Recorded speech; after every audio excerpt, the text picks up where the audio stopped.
The last nail had just gone in.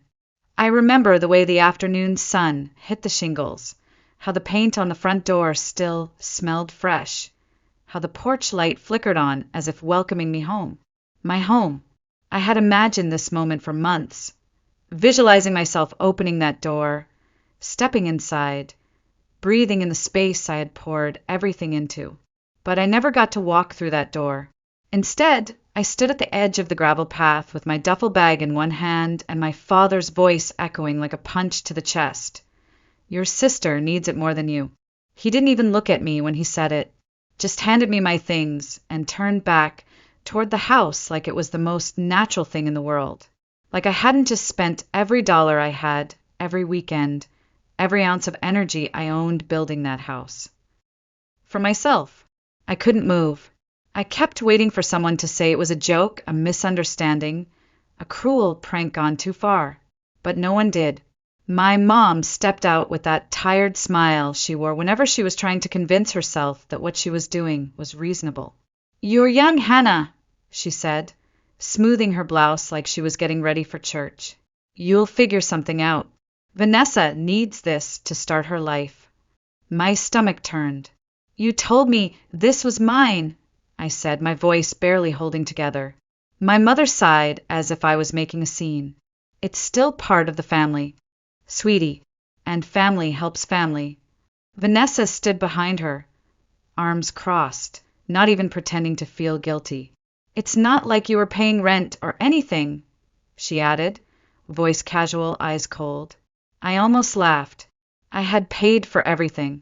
The foundation, the wiring, the drywall, the appliances, every tile, every hinge, every fixture. It was mine, and they were giving it away like I was a stranger who had overstayed her welcome. I wanted to scream. I wanted to shake them. But instead I looked at their faces, blank, resolved, already miles away from me, and I knew. They had planned this long before today. They never intended for me to live here. They just needed someone to build it. Something inside me collapsed in that moment. Not just because of the house, but because of everything it represented. I had worked for years to be responsible, to do things right, to be the one they could depend on. And the moment I finally tried to claim something of my own, they handed it over to someone else without blinking. I don't even remember walking back down the driveway. I just remember the weight in my chest, the crack in my voice when I told them goodbye. They didn't follow. They didn't call out. It was as if I had vanished. And that suited them just fine. I rented a room across town that night. Nothing fancy, just enough to sleep and keep the rain off. I didn't unpack.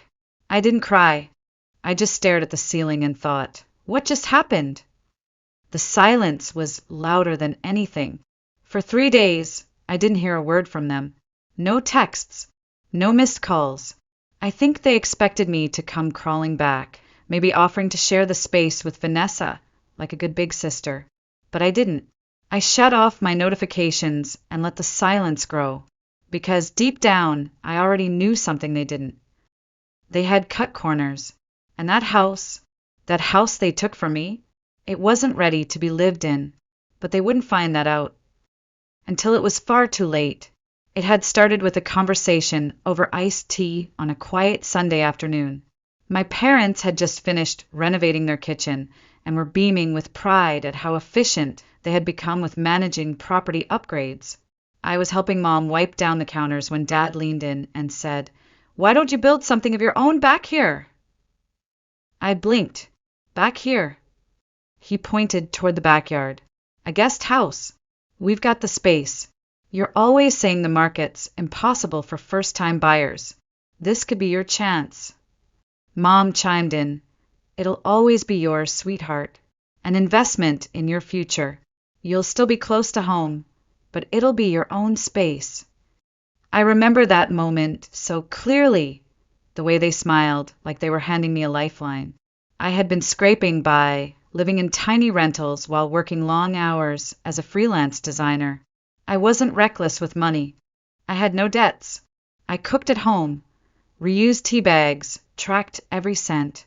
Still, a down payment on a house in Asheville? It felt like a joke. So when they made the offer, it felt like hope. I spent weeks drawing up plans, nights reading permit regulations, emailing contractors, comparing flooring materials, lighting options, insulation ratings. I was the project manager, the designer, the financial backer, and on many days, the laborer too. I remember pouring cement alongside the workers just to stay under budget. I chose every finish by hand, from the rustic wood panels that matched the landscape to the antique brass handles I found at a second-hand shop. This wasn't just a structure. It was my sanctuary, my future, and I didn't cut corners. Not once. Every contractor was vetted, every invoice logged. My parents saw how meticulous I was. They praised me at every turn. "You've got such an eye for detail, Hannah. You're really growing into your own." I thought they were proud of me. Maybe for once, I had done something worthy of recognition. The cost added up faster than I expected, but I didn't complain. I picked up extra gigs, sold a few of my sketches, even let go of my grandmother's old jewelry to pay for the final kitchen fittings. I told myself it would be worth it, that once I stepped inside that house, once I turned the key in my own door, it would all be worth it. Vanessa never came to see the site. Not once. She always had an excuse. Too busy, too tired. Construction dust makes my allergies flare up. But she always asked questions. So, how big is the living room? What color are the cabinets? I thought she was just curious. Looking back, I realized she was taking inventory. And still, I didn't see it coming. Not even a whisper. Not a single hint that I was building something for someone else. My parents watched me spend my life's savings on that house and smiled. They watched me drag lumber, argue with inspectors, pass out from heat exhaustion on a July afternoon, and said, "We're so proud of you, honey." And still they let me believe. I think that's what breaks me the most when I look back. Not the money, not even the house itself, but the lie, the performance. They watched me build a future I'd never get to live in, and they did it with love in their voices, encouragement in their eyes, like it was all real, like they were really going to let me have it, until the very last nail. They waited until I had nothing left to give, and then they took it, just like that. It didn't start with the house. Not really. The moment I walked away from that porch, dragging my suitcase behind me like some character in a sad, forgotten novel. I knew this wasn't the first time I'd been pushed aside. It was just the first time I had no more excuses left to cover it up. Growing up, Vanessa was the golden one. She was younger by 3 years, but it felt like a lifetime.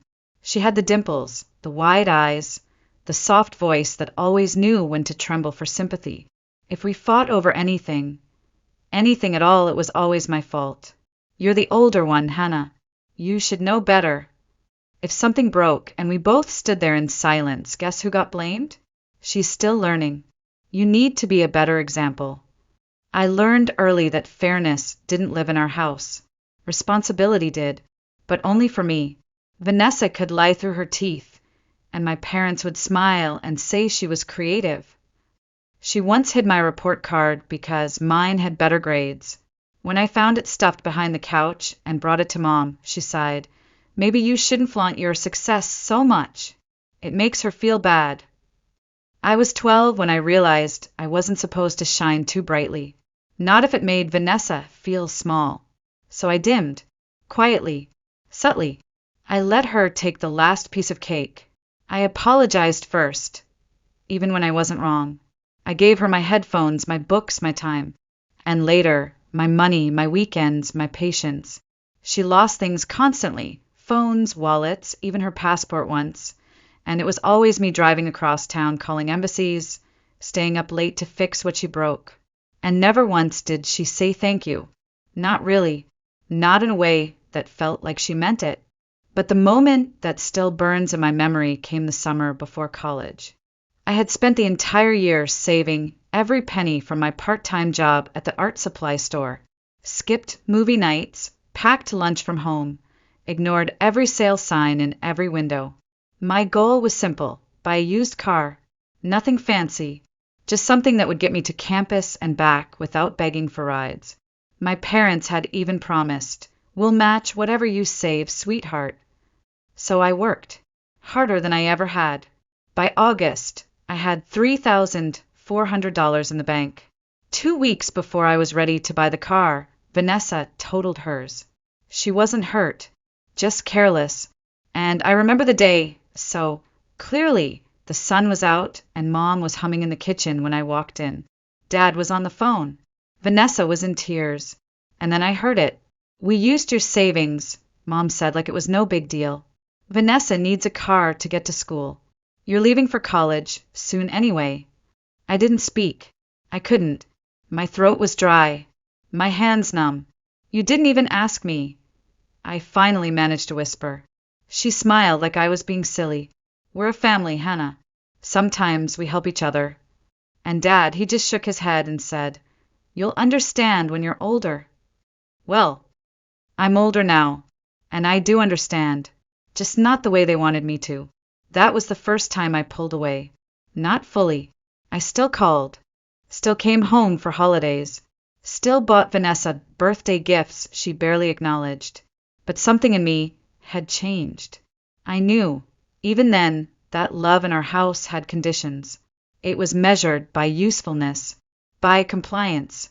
And no matter how much I gave, it would never be enough to make them choose me first. I think they were waiting for me to break. I could feel it in the silence. The kind that feels too deliberate. No calls, no texts, like they were giving me space, but only the kind that sets a trap. I imagine them sitting in the living room. Vanessa perched on the edge of her new bed, waiting for the inevitable knock on the door, waiting for me to come back, tail between my legs, and offer to share what was supposed to be mine. But I didn't. I didn't come back. I didn't reach out. I didn't even let myself cry. I just let the quiet stretch. And in that quiet, something shifted. For the first time in my life, I wasn't reacting. I wasn't trying to explain myself or earn back affection. I was simply not available, and it stunned them. They didn't know that by pushing me out, they'd also pushed out the only person who knew how to hold that house together. Literally. Because deep down, I knew something they didn't, something I had tried to stop, something I had warned them about, and they had laughed. It happened near the end of construction. We were ahead of schedule, but money was tight. I had covered almost everything by then: foundation, insulation, HVAC, appliances, even the finishing materials. There were just a few tasks left. Final coat of paint, electrical finishes, plumbing inspections. My contractor offered a discounted package to complete it all. But Dad said no. Why spend more when I've got a guy? He said, shaking his head like I was the naive one. You worry too much, Hannah. My guy knows what he's doing. He'll take care of it. I told him it was a mistake. I begged him to let the professionals finish it. I had seen too many projects go sideways at the last minute because someone tried to save a few bucks. But he insisted. You're not the one paying him, he said. And that shut me up. He was right. I wasn't paying him. Because by then, I thought I would be the one living there. So I let it go. If something broke, I'd be the one fixing it anyway, right? It was my home, after all. Except now it wasn't. Now it was Vanessa's problem. And sure enough, 1 week later the calls started. First it was my mother. I let it ring. Then Vanessa. Then my dad. 6 missed calls in one afternoon. I stared at my phone, heart pounding but hands steady. I knew what they were going to say before I even hit play on the voicemail.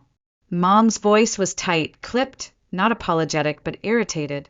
Hannah, I don't know if you did something or knew something, but there's a serious issue with the guest house. The plumbing is leaking into the walls, the power keeps going out, and there's this smell. Vanessa can't even move in. We need to talk. I played it twice. Then I laughed. Not because I had sabotaged anything. I hadn't touched a wire, hadn't loosened a pipe. I had done everything right. The only thing I had done was leave. They had done the rest. And now the consequences were knocking. I ignored the voicemail, not out of pettiness, not because I wanted revenge, but because, for the first time in my life, it genuinely wasn't my problem. I didn't owe them an explanation. I didn't owe them comfort. I didn't owe them anything. They had made their choice. And now they had to live in it. The next few days were a mess of silence and static. I didn't answer the phone. I didn't reply to their texts. But I watched.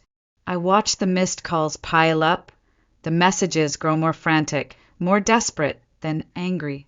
Vanessa was the first to snap. Seriously, Hannah? Are you going to ignore us forever? I stared at her text until the screen dimmed. Then I let it go. They were unraveling, and I didn't have to lift a finger. That house, the one I had built with every last ounce of energy, was turning against them. The mold was spreading. The power flickered on and off. One of the kitchen outlets sparked. And now the city inspector was refusing to issue the final occupancy permit. Vanessa couldn't move in. Her fiancé was furious. And my parents, they were humiliated. I started getting messages from other family members. First, a cousin I hadn't spoken to in years. Hey, just checking in. Heard things were rough with the house. You okay? Then an aunt. Then my grandmother. It was subtle at first. Concern laced with confusion. But I knew what was happening. They were spinning the story. Rewriting it. Repainting the truth like they always did. According to them, I had stormed off in a fit, leaving an unfinished house behind. After all we did for her, they probably said. We gave her everything. Everything. They gave me nothing but a plot of land I never owned and a lie wrapped in a promise. I could almost hear my mother's voice as she weaved the narrative, her tone soft, rehearsed. We only ever tried to help Hannah. She just gave up on us. My father probably nodded solemnly. She didn't finish the house. Now her sister's stuck. What they didn't mention, what they never would, was that I paid for every square inch. That I laid the foundation, managed the contractors, filed the paperwork, fought the county office for zoning approval. That I poured myself into that house like it was the only place I'd ever be allowed to belong. But in their version, I was the villain. Ungrateful, irresponsible, selfish. It wasn't new. They had done this for years. Twisting truth until it bent around them like armor. Painting me as difficult whenever I dared to speak. She's always been sensitive, they'd say. Hard to please. But now it wasn't just me who had to listen. They had to tell these lies to the whole family and hope no one asked the wrong question. But people were starting to ask. My Aunt Meredith texted. Heard the mold's gotten worse. That true? My cousin Kevin added. Did your parents really not get permits for the plumbing? What's going on? I didn't answer. I didn't have to. The truth was seeping out through the cracks in their story, just like the water damage behind those drywall panels. And then, as if the universe couldn't resist driving the knife a little deeper, Vanessa finally called. She didn't even try to fake concern. Emily, she snapped. What the hell is wrong with that house? I blinked. Why are you asking me? She huffed. Dad said you handled everything. You worked with the contractors. You made sure it was done right. I did, I said, calm as ice, until Dad decided to save money and hired someone else behind my back. Silence. Then, more quietly, she added, It's your fault the permits aren't going through. I raised an eyebrow. What permits? Vanessa exhaled sharply. For the plumbing and electricity. The final paperwork was never filed. The city won't let us move in. And that's when it hit me. The punchline. They had assumed I'd live there. That I'd be the one to finish the job. That I'd handle the legalities. But when they pushed me out, they also pushed out the only person who knew how to close it. And now, the city wouldn't even recognize the house as livable. I could have laughed, but I didn't. That's not my problem, I said. Her voice cracked, sharp with disbelief. You think you're so smug, don't you? No, I said simply. I just think maybe you and Dad should have thought things through before stealing my house. She called me selfish, said people were talking, that I was making the family look bad. But I wasn't the one who lied. I wasn't the one who stole. I was just the one who finally stopped cleaning up their mess. I didn't hear from Vanessa after that call. Not for a few days, at least. But I knew what that silence meant. It didn't mean things had settled. No, silence in my family always meant something was brewing behind closed doors. That's how they operated. If you couldn't win with guilt or shame, you regrouped and tried again with manipulation. It didn't take long. First, a call from my uncle. I barely remembered the last time we spoke. Then a message from a cousin who lived 3 states away. They all asked the same thing in different ways. What happened with the house? Why did you leave? Did you really abandon your family? And then came the one voice I couldn't ignore. My grandmother, Agnes. She wasn't the type to take sides blindly. She didn't fall for guilt trips. And she certainly didn't tolerate drama. If she was calling me, it meant my parents had finally dragged her into it. That meant they were desperate. I picked up. "Sweetheart," she said, warm but firm. "I just had a very interesting conversation with your mother." I almost smiled. "Let me guess," I said. "She told you I abandoned them and left behind a disaster." "Something like that," Grandma replied, a knowing edge in her tone. "But I've known you your whole life, and that didn't sound quite right." I exhaled, and for the first time, I told someone everything. Not just about the house, but about the promise, about the lies, about the work I had done, the money I had spent, the years I had tried so hard to be enough. I told her about the betrayal, not just that day, but all the little betrayals that led up to it, the childhood ones, the college ones, the silences I had swallowed because I thought keeping peace was love. She didn't interrupt. She just listened. And when I finished, she let out a long breath. "Hannah," she said gently, "you don't need to explain yourself to me. But maybe it's time they realize not everyone's buying their version of the story." I was quiet. "What do you mean?" "I'm not saying to cause a scene," she said. "I'm just saying let them dig their own hole. And let people see them do it." I considered that. Slowly I smiled. "I'll be at Sunday dinner." I arrived 10 minutes late, on purpose. When I walked in, I could feel it. The air was heavy. Conversations faltered. Some cousins glanced at me curiously. Others avoided eye contact. But I kept my chin up and took my seat like I belonged because I did. Dinner started slow. Small talk. Forced laughter. The usual facade. And then Grandma set down her glass and, in the calmest voice imaginable, asked, "So, Vanessa, how's the new house coming along?" Silence. Vanessa's jaw tightened. My dad cleared his throat. "We're still working through a few issues." "Oh!" Grandma raised an eyebrow. "What kind of issues?" Vanessa shot him a look, but Dad answered. "Just minor setbacks, plumbing and electrical. Typical stuff." "Typical?" I almost laughed. Grandma turned to me. "Hannah dear, didn't you handle most of that during the build?" I looked at her, and I knew what she was doing. "I did," I said slowly. "Up until the point Dad decided to hire someone else behind my back." The table went still. I didn't raise my voice. I didn't point fingers. I just said it like a fact.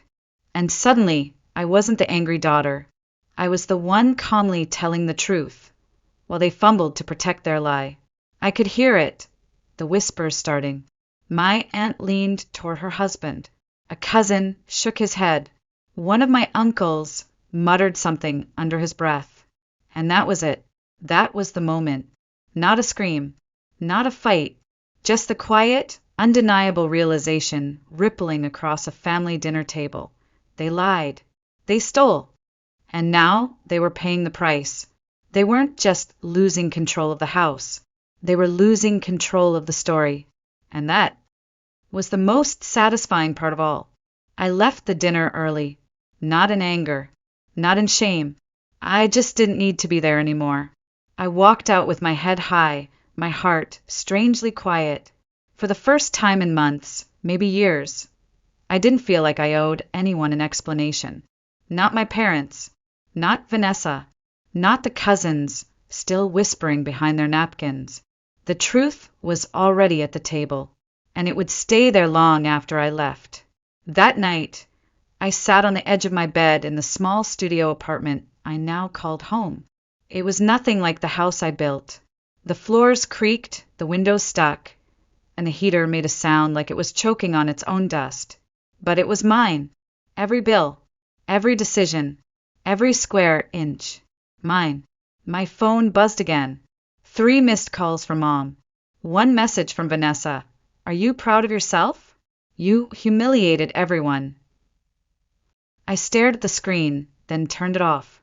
I wasn't proud. I wasn't angry. I wasn't anything they could twist or label or pin to a family guilt board. I was done. Because this was never about a house. This was about the lie that had followed me my whole life.